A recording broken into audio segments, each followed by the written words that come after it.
The one in the middle here still got some fruit hanging on it. Those large fruits with all the green pieces. Those green pieces will turn yellow and fall off.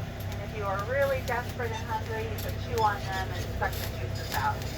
It will also leave the core behind after all the pieces fall off. It'll look like a softball hanging on the tree. And that part you can cook and eat it too. But like I said, if you were really desperate and starving. A deserted island type food along with these coconuts on the right. So lots of coconuts. There are thousands of kinds of palm trees. I don't even know how many kinds of coconut palms there are.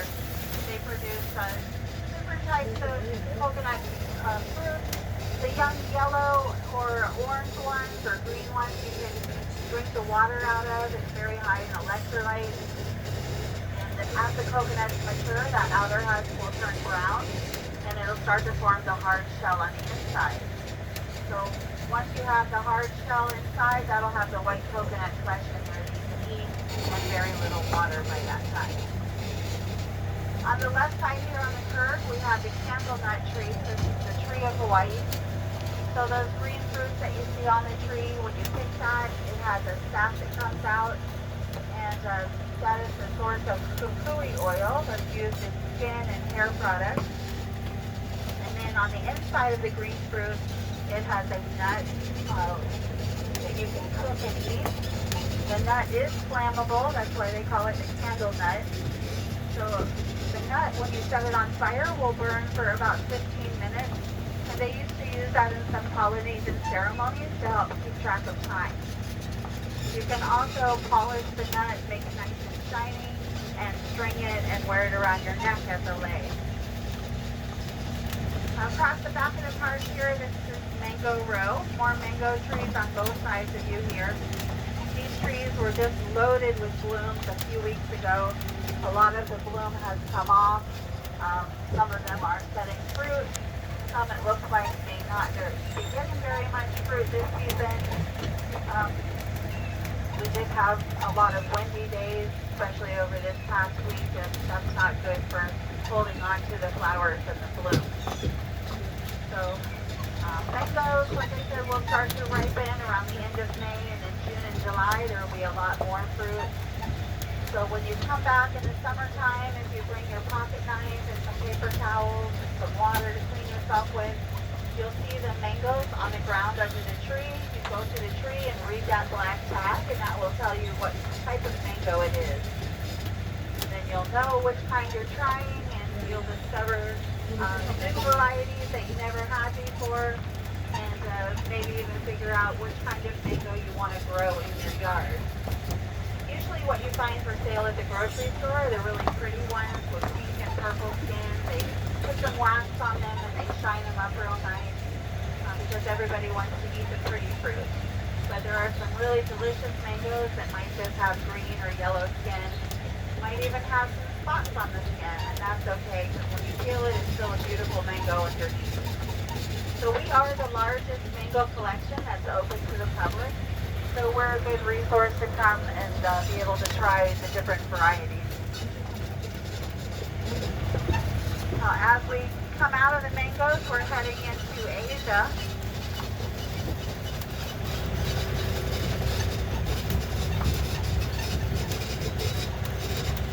Off to the right over there behind those electrical boxes are the lychee trees. The lychees are really happy, full of bloom. They actually like to have lots of cold weather. That helps to get them a good bloom going. And so we had a nice cold winter this year. It looks like we're going to have a good lychee season. Those will be ready near the end of May and early June. And we like it when there's a good crop of lychees in the area. There's a lot of lychee growers here. When there's a lot of fruit, that helps to keep the price down for you. So usually lychees are going for about $2 or $3 a pound. And on years when there's not been very much fruit, I've seen it go up to about $15 a pound. So now before we enter the Asian greenhouse here, we've got some star fruit trees on both sides of you. Star fruit had fruit on it just a few weeks ago, so that season is kind of just finishing, but the trees are getting a little bit more flower on them, and so they'll give us some more fruit in another month or so. As we enter the greenhouse here, we've got some clumps of grass down on the right side, and that is the lemongrass. Use that to make the lemon tea. And that variegated banana there on the right is called an eye. That eye banana used to be so rare that only royalty was allowed to have it. It originated in Hawaii. It's still fairly rare and hard to find, but if you wanted to grow one of those, it's a very beautiful one. And we actually have a list of some local nurseries in the area that are open for retail sales. So if there was a fruit tree you were interested in while you're here in this area, we could provide you with that list on your way out today. We've got some more of the allspice here in the planter boxes on the right. Also a Kaffir lime here on the right. That Kaffir lime has a double leaf. If you look closely, you'll see one leaf on top of the other. They use the leaf and also the rind of the lime in a lot of Asian and Indian cooking. Very fragrant. And then the breadfruit we have in the planter box here on the left. Now, breadfruit is considered a staple food in a lot of the island countries, and it likes that nice sandy soil. So we keep ours in the boxes here so we can regulate the soil. And then that vine that's growing on the breadfruit is a vanilla orchid, and that's where you get your vanilla beans from. We don't have the pollinator for the flower of the vanilla orchid, so when those start to flower, we have a local scientist that will come and pollinate the flowers for us. And then we have gotten some vanilla beans from it. But that's another very long process, like making chocolate, to harvest your vanilla and save it. Variety of persimmon, there was a better type. There are many different good varieties of persimmon. Here just to my right, we have a curry tree. It has all these small leaves. And the leaves are used fresh in cooking. Better to use them fresh than dried. The curry that you get at the store is a blend of spices. It doesn't even have any real curry in it. So people from India say that they are lucky if they're able to have a curry tree in their yard and they can use the fresh leaves. Off to the left there, we've got a really big lychee tree there, so you can see the blooms a little bit closer on the lychee. It does look like it's going to be a good year. So in China, lychees are considered a prized fruit. They say that, in America, when you want to make a business deal, you go to the golf course. And in China, you go to the lychee grove. Now we're entering the bamboo collection. We have about 70 different varieties of bamboo here. Bamboo is in the grass family. It travels underground and pops up everywhere. It is extremely useful, strong and flexible. You can use it for making all kinds of stuff. The types that we have here are clumping varieties. So the clumping type tend to stay together a little bit better, don't run as much as running varieties would. So it still is pretty high maintenance. If you were planting bamboo in your yard, you would definitely want to do your research and take precautions, or else you're going to end up with a whole yard full of bamboo. Smell that Bengal nut again. The little red flowers are really potent. Now as we come out of the bamboo, we've got some loquat trees on the right side. Those have little yellow fruit, kind of a sweet dark flavor. We've got some fig trees here on the right side. Those do require quite a bit of water. And because they have a very soft skin, they tend to get a lot of fruit flies. So some of the fruits that have a softer skin do get a lot of fruit flies in them. Here we don't like to spray pesticides on our trees unless something was going to kill it. So you might bite into something here and see a little larvae in there, but it's not going to hurt you. You can just eat around it. On the left side here, we've got some different varieties of Mustardized grapevines growing on the wires. Most of these are dormant now because it's been very cold. Some of them are getting their leaves back. They give fruit around October, November. Mysore Raspberries. The bunches of that's what I need to bushes try is there Mysore. on the left side are the Mysore Raspberries. Those will get a nice dark purple berry. and doesn't have a lot of big seeds like those red raspberries do. And that's the type of raspberry that's good for our warm climate here. That one will grow also from a cutting. I found my Mysore Raspberry plant on the clearance aisle at Home Depot.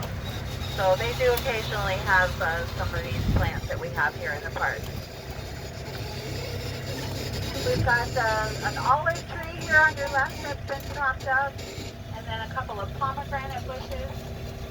And on the right side is a common mulberry. We've got some short, fat berries on there. The mulberry that's here just to the left looks like it has little green caterpillars hanging on it. That's a Pakistan mulberry. And that will get about 2 or 3 inches long, kind of a maroon color, and those are incredibly sweet. There's Pakistan and Himalayan varieties, which are very similar and very sweet. The common mulberry is a little bit sour, so if you were going to choose to plant a mulberry, I would recommend one of the larger, sweeter types. On the left side here, we've got another tamarind. These usually hold up pretty well during hurricanes. So this one survives and looks like it's been here for a really long time. So these with the larger pods, that would have the more tart, sticky pulp on the inside. When tamarinds are ready to harvest, you would squeeze the pod, and if it's cracked, if it's very brittle, then you can break the shell off of it and eat the sticky stuff inside. Right now they are solid and green. Some people will eat them when they're like that. They'll put some salt and lime juice on them. These clumps of grass that are here on the right side are citronella grass. That's where you get the oil from to keep mosquitoes away. They use it for making the citronella candles and insect repellent. If you were out in the wild, you could take some of those long pieces and kind of rough them up to reduce the oil, and then tie them around your wrist or ankle to keep the mosquitoes away. Some peaches. Here to the right, we've got some peach trees. The peaches are flowering, and I see one Like peach Florida here on the Prince. tree to my right. So these are varieties, again, that are suited for our warm climate. Not a real big, juicy peach, so good for here in South Florida. The other ones that are here on the right without their leaves are some different varieties of persimmons. So they do go dormant for the winter time. They're going to be getting their leaves back now. I see a few of them already starting. And over there on the left, that tree with the orange flowers, that one is called the flame of the forest. And when you look closely at the flowers, they look like little flames. And that tree does not produce a fruit. It is a flowering tree, but it is culturally significant. So that tree will attract a bug that's called a lac bug. And the lac bug will suck the sap out of the tree, and then the bug leaves its excrement all over the branches of the tree, and it hardens there. And then people will scrape off that hardened excrement, and they use it for making shellac. Shellac is that clear coat that they put on furniture that makes it nice and shiny. They also used to use that for making sprinkles that go on your cupcakes and the hard candy shell that goes on some candy. Not sure if they're still using it for that, but that is what it used to be used for. Also, the rest of these trees here on the left side are some of the very old ones. These were among the first plantings when the park first opened in 1944. So kind of a variety here. We've got some Canistel. sapodilla, canistel. This one here just to my left, it's got some little green fruits on it. That is the star apple or kaimito. The name star apple, it gets that because when you cut it in half, it has a star shape on the inside. And the original settlers just gave that name apple to a lot of things. So a lot of stuff has the apple name attached to it, but not related at all to the apples that you're familiar with. We're going in between some canistel trees here on both sides of you. The canistel will get a yellow fruit, kind of a dry texture on the inside. It's also called the egg fruit because of that dry texture, like a hard-boiled egg yolk. Tastes a little bit like a mix between pumpkin and sweet potato. Comes from Central America and Mexico. You can use it eating fresh or just make milkshakes and ice cream. You can also bake with the canistel. Use it instead of pumpkin to make a pie. I use it to make bread and cookies. It's really delicious. This one on the left with the brown fruit is the sapodilla or níspero. And that one tastes like a brown sugar pear, but you have to wait until it's really soft. If you eat that when it's too hard, it will really dry your mouth out and be terrible.